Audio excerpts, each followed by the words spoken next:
The question that will be answered today is, will the mission end right when we photograph this? Yeah. Bit of an open Let's get out of here. area. What's wrong?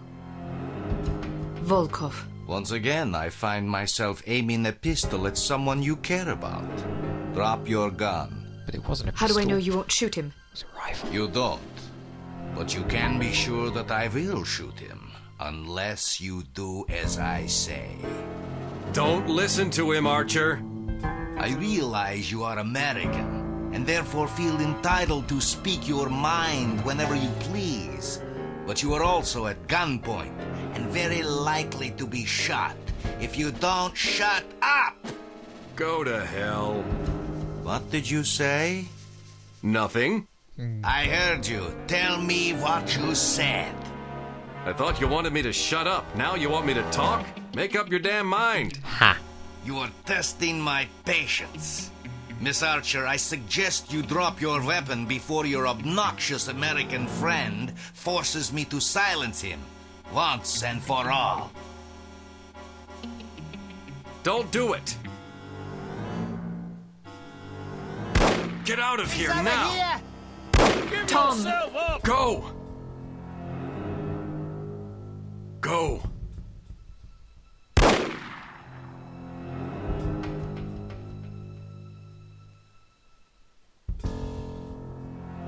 After her! I hope you are pleased.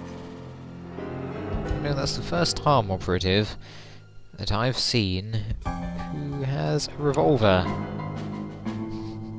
And it looked so funny. Oh, wait, what am I saying? Tom died. Oh. Oh, I'm an agent. Best rank spy. Oh, come on, I thought I did better than I did last time I played this. Oh, wellsy. A bittersweet success, to be sure, but a success nonetheless. Recovering from Agent Goodman's death will be no easy task, but you can be sure harm won't sit idly by while you grieve. The information you recovered from the headquarters of Dumas Industrial Enterprises may prove to be the break you've needed. Report to the war room for a full briefing. What made him so suddenly, you know, slightly more optimistic, calling my mission a success, nonetheless? Oh well, time to learn a new tactic. The title of the mission, oh man. An ounce of hope, a pound of despair. Go. Tom! Get out of here now.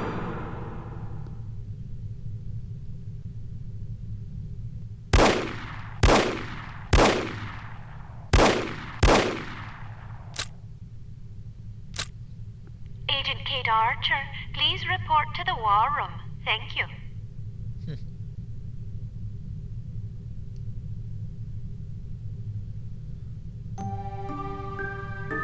Agent Goodman's death is a terrible blow, no question about it. But although this mission was costly, it may well prove to have been worth the price. I wish I could believe that. You mustn't lose sight of our objectives. The sacrifice of any or all of us is a small price to pay to preserve the lives we will save if we are successful. Tom knew the risks. So did Bruno. So do you. Knowing the risks doesn't really prepare you for losing a partner. It certainly doesn't prepare you for losing two. Nothing can prepare you. The loss of an operative is never expected and is always tragic. But as horrible as it sounds, it's also inevitable. It's a dangerous job. Perhaps Mr. Smith is right. Perhaps I'm not up to the task. Rubbish. You've performed remarkably well under extraordinarily difficult circumstances. I confess I was somewhat skeptical at first, but that was before I grasped the magnitude of the situation. In my entire tenure as a field operative, I never once faced a crisis this formidable, and certainly can't say I would have done so with the aplomb and competence you've demonstrated thus far. I didn't realize you were a field operative. Indeed, for 14 years. After the war, I found I was having a hard time adjusting to civilian life. Fortunately, an old acquaintance of mine was recruiting for Unity and happened to ring me one afternoon. I've never looked back. Sort of difficult to imagine, isn't it? Not at all. You flatter me. Anyhow, let's have no more self-pity. What do you say? Yes, sir. So before you served on the committee, you and Bruno were colleagues. And friends. Did you ever work together on an assignment? Frequently. We lost track of how many times we'd saved each other's lives. And you still believe he was capable of treason? In my heart? No. Intellectually? I don't quite know what to believe. No question about it. He was always a steadfast, resourceful fellow. But the history books are full of patriots turned traitors. There's no telling what a man is capable of, given the appropriate temptations. I know what I believe. I admire your conviction, and I pray you're right. Ah, Mr. Smith, I hope you have some good news. Good news would be that we hadn't lost another valuable agent on this mission. What news do we have? Well, our analysis of Agent Archer's photographs is complete. Of books. And? We have a possible lead on Dr. Schenker's whereabouts. At last.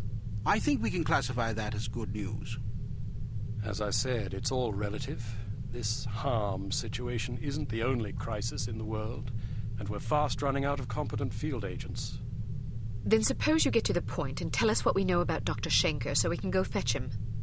It's somewhat speculative at this point, but it's possible that Harm is keeping him at a secret underground research facility in North America.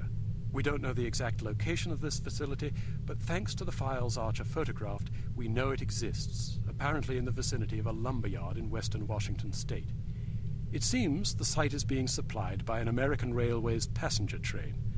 Records and research has dug up evidence of various trains making unscheduled stops in the area over the past 3 weeks. At regular intervals? Indeed. Probably to drop off supplies and personnel. We're certain that at least one American Railways engineer is on the Harm payroll, although several individuals may be involved. We're looking into it. What's my assignment? Phase 1 will be to apprehend the engineer or engineers in question so that we can interrogate them. Once you're aboard the train... How exactly am I to get aboard? We'll smuggle you into the galley car. Lovely. Anyhow, once you're aboard, you will meet with a contact who will tell you precisely whom you'll need to detain. It is safe to presume that other Harm personnel will be aboard the train, so subtlety is advisable. Needless to say, seizing the conspirators will prevent the train from making its stop, so you'll have to be sure to detrain at the appropriate time. Well, after falling out of an airplane, I suppose jumping off a moving train can't be that bad. True. That won't be necessary. Once your objectives are complete, you must head for the caboose and detach it when you're near the lumberyard.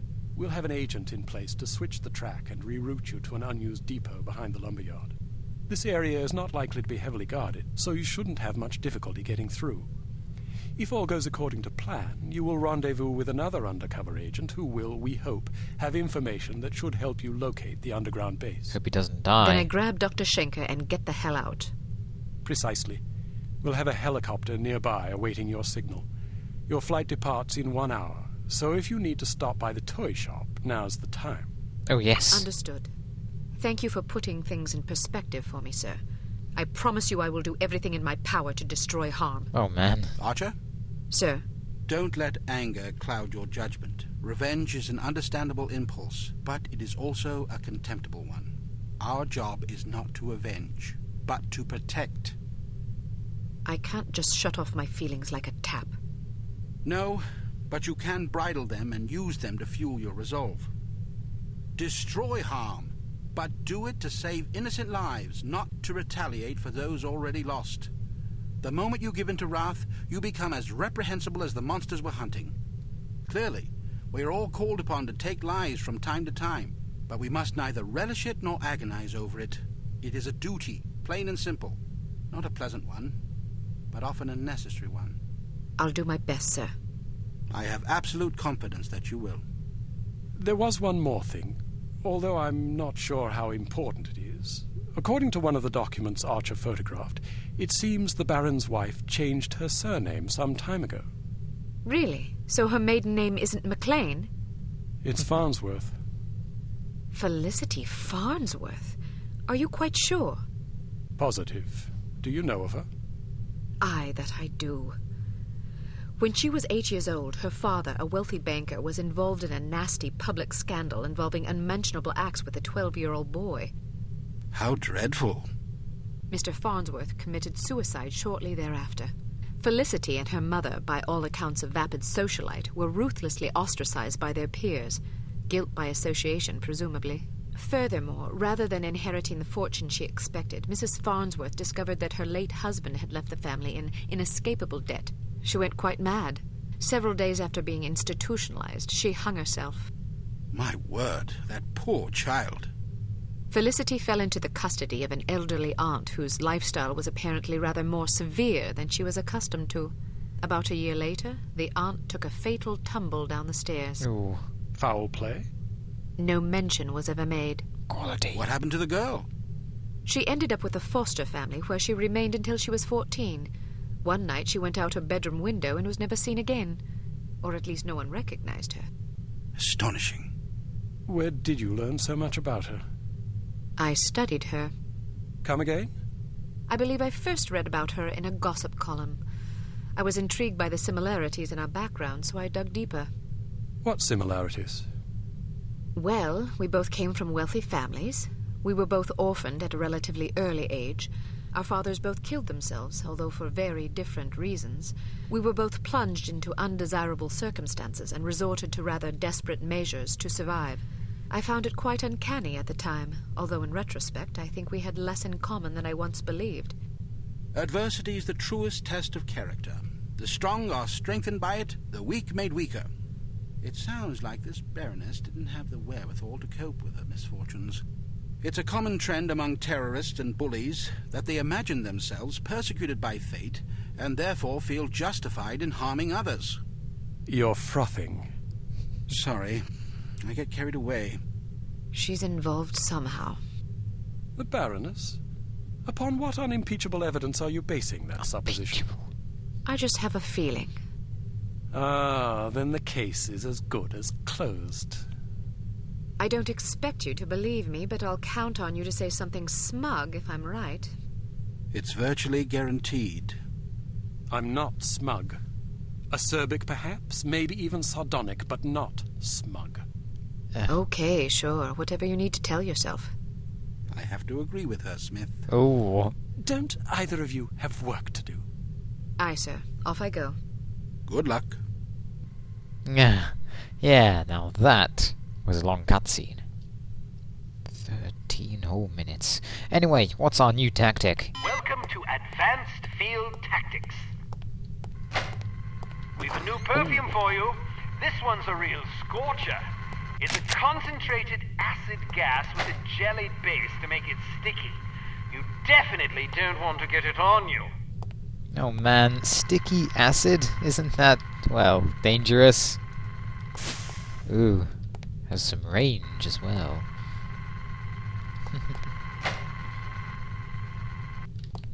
Here's a spiffy new device that should make dealing with security cameras less of an ordeal. At last. When fastened to a camera, it generates a still image from the camera's viewpoint that should convince a casual watcher that he's seeing an empty room. Attach a camera disabler to this security camera. I like the animation for this.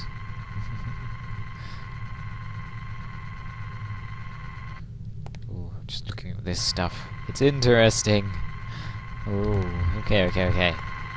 All we have to do is walk up to the camera and use this.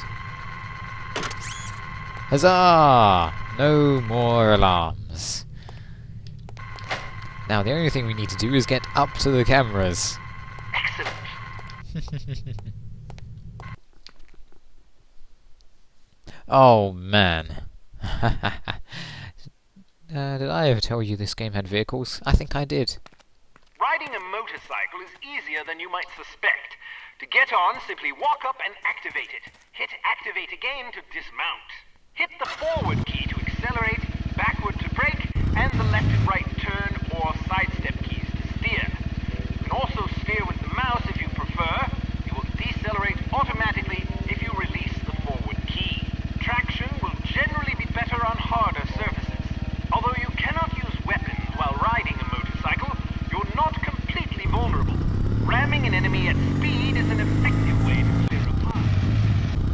Ah, that it is, that it is. Oh, it's kinda hard to control, but it gets us places quickly, so we shouldn't really complain. Oh, trying to figure out what's better, steering with the mouse or the... Oh, whoa, or the keyboard. Oh, takes some time to get used to with either of them. Oh. Well, that wasn't so hard, was it? Oh. Yeah, it's actually used like a weapon. When you use it, you equip the motorbike, and then, well, you turn the way you're facing. That's funny. I always like that, for some reason. Oh, no intelligence, is there? Come on, Intel, no.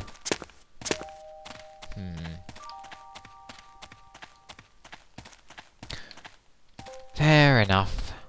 Oh, here. You might want to experiment with both the keyboard and the mouse when riding vehicles to find the control scheme that you're most comfortable with. Santa. Thank you, Santa. Excellent. Okay. Yeah, I'm a super spy! And I found the intelligence item. Brilliant. If Dr. Schenker is indeed being held in this secret underground research facility in North America, it's a safe bet he won't be there for long once Harm figures out what you're up to.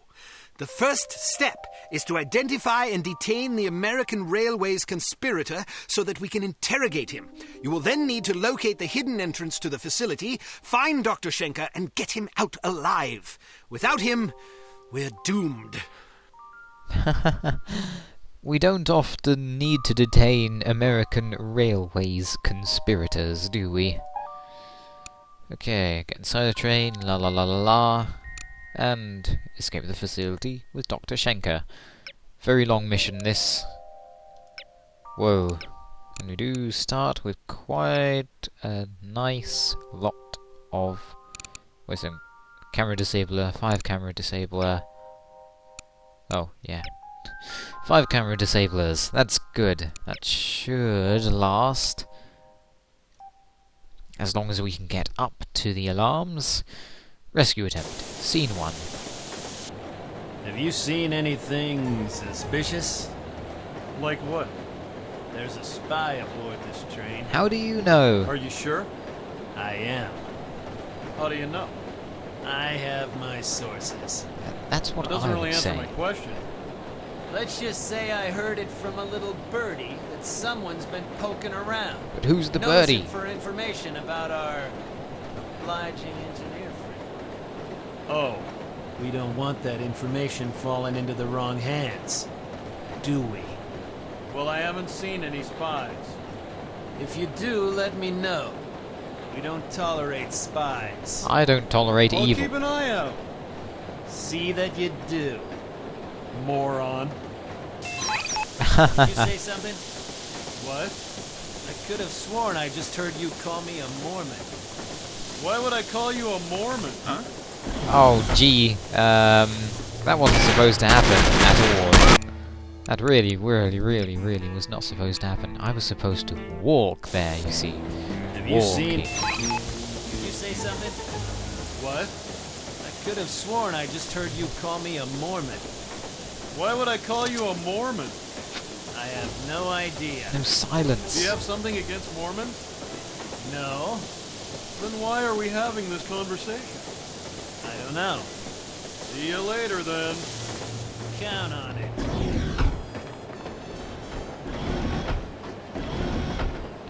Oh man, this is not going to end well, is it?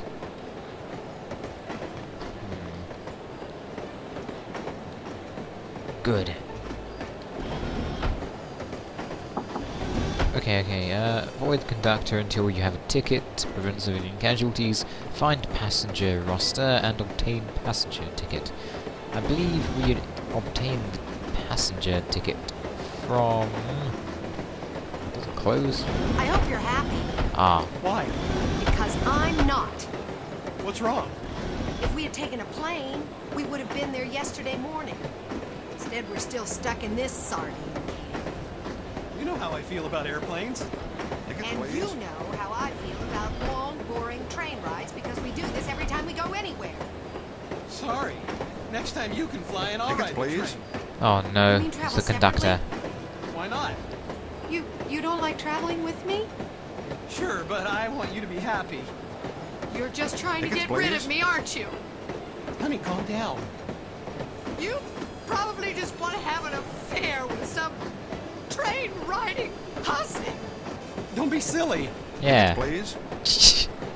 Tickets, please. No, we're not going that way yet because it's not right.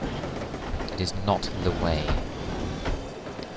So next time, everyone, we'll be going that way. The way towards hopeful success. Hopeful. Oh, by the way, no smoking. Till then, everyone. Bye-bye.